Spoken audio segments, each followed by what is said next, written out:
আজকে কদিন আমার মাথায় এমন ভূত চাপছে, শুধু মনে চায় কি রান্না করি, কি বানাই, কি খাই, এরকম আর কি। তো আমি ভাবলাম আজকে আমি কেক বানাবো, আর কেকের রেসিপি দেখতে দেখতে এরকম অবস্থা হয়েছে, সারাদিন আমার চোখের সামনে শুধু মানে ফেসবুকও কেকের রেসিপি, ইউটিউবে কেকের রেসিপি।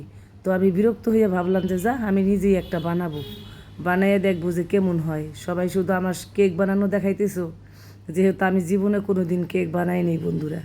তো বারবার এত কেক দেখা আমি এখন আসছি কেক বানানোর জন্য। তো ডিম কিন্তু বন্ধুরা 2টা দিচ্ছি, কারণ বেশি দিলে যদি আবার নষ্ট হয় তো ফালাই দেওয়া লাগবো, তো সব ফালানি যাইব। তো ফেলে দেওয়ার ভয়তে আমি অল্প অল্প করে দিতেছি। তো বন্ধুরা যে গুঁড়া দুধ দিয়ে দিলাম, এটা দিয়ে দিলাম লিকুইড দুধ, তারপরে দিয়ে দিলাম একটু চিনি। এখনও সবগুলো একসাথে মিশাতে হবে। তো সবগুলো একসাথে মিশাইয়া মানে ভালো করে নেড়ে নিতে হবে। এটা দিয়ে দিলাম বেকিং পাউডার, একটু বেকিং পাউডার দিয়ে দিলাম। এবার দিয়ে দেবো একটু বেকিং সোডা, মানে এটা খাবার সোডা যেটাকে বলে আর কি, যেটা দিলে ফুলে এইটা। তো খাবার সোডা দিয়ে এখনও সব, এবার দিয়ে দিলাম একটু ভ্যানিলা এসেন্স। ভ্যানিলা এসেন্সটা দিলে হয় কি ডিমের গন্ধটা আসে না কেকে। এটা কিন্তু শুধু কেকে দেয়, তারপরে পুডিংয়ে দেয়, এটা বিভিন্ন খাবারে দেয় আর কি, যাতে যেটা ডিম জাতীয় খাবারের ভিতরে এই ভ্যানিলা এসেন্সটা ইউজ করে বেশি।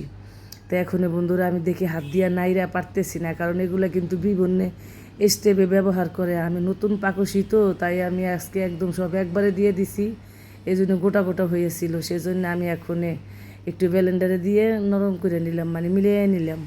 তো এখন আমি এই যে ময়দাটা দিয়ে দিছি, ময়দা দিয়ে ভালো করে চেলে নিচ্ছি। চাইলা না নিলে কিন্তু ওই এইটা ভালো হবে না, মানে কেকটা সুন্দর হবে না, সফট হবে না।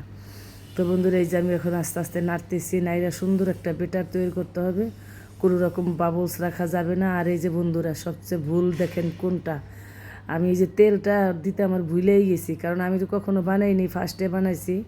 তো তেলটা দিতে ভুলে গেছি, এটা ছিল সয়াবিন তেল, আর একটু দিয়ে দিলাম লেবুর রস।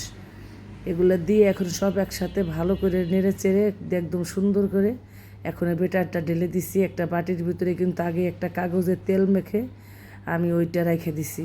এখন এটা ভালো করে নিয়ে করে ঝাঁকে নিতে হবে, যাতে কোনো রকম ভিতরে বাবলস না থাকে। বাবলস থাকলে কিন্তু কেকটা সুন্দর হয় না। তো এখন আমি এটাকে 40 মিনিট পর্যন্ত রাখবো। 40 মিনিট পরে আইসা দেখলাম এই যে অবস্থা বন্ধুরা, পুরো একটা বম হয়ে আছে। তো দেখে কিন্তু সত্যি আমার কাছে খুব ভালো লাগছে, মানে আমি জীবনের প্রথম বানাইলে আমার হয়ে গেল কেক, মানে এটা আমার কাছে আশ্চর্য লাগছে। আমি তো সব নিয়ম ফলো করিনি, আমি এলোমেলো করে সব একবারে দিয়ে দিছি, কিন্তু এটা কিন্তু বিভিন্ন স্টেপে স্টেপে দেয়। তো আমি একটু তাড়াহুড়া করছিলাম, তো সেজন্য আমার তাড়াতাড়ি দিয়ে দিছি সব একসাথে। তাই কেকটা কিন্তু বন্ধুরা অবশ্যই সুন্দর হয়েছে। তো এখন কেকটা কিন্তু জুড়াইও সারতেছে না, কিন্তু আমার মানে পরাণে ধর মানতেছে না যে কখন আমি এটারে কাটবার ভিতরে কেমন হয়েছে দেখবো।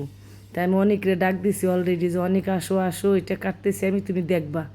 একটু ঠান্ডা হওয়ার পরে আমি চলে আসছি কাটার জন্য। ভেতরে কিন্তু এখনও পুরাটা গরম রয়েছে।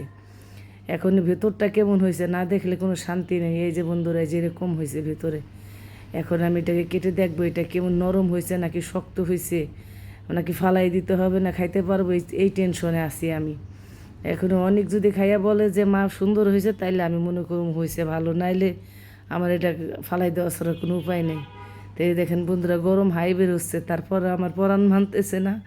আমি পুরা কেটে ফেলছি কেকটা, কেকটা শুধুমাত্র দেখার জন্য, কারণ জীবনের প্রথম বানাইছি তো।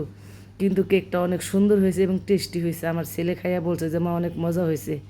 তাই বন্ধুরা ধন্যবাদ সবাইকে আমার ভিডিওটা দেখার জন্য। ভালো থাকেন সবাই, আল্লাহ হাফেজ।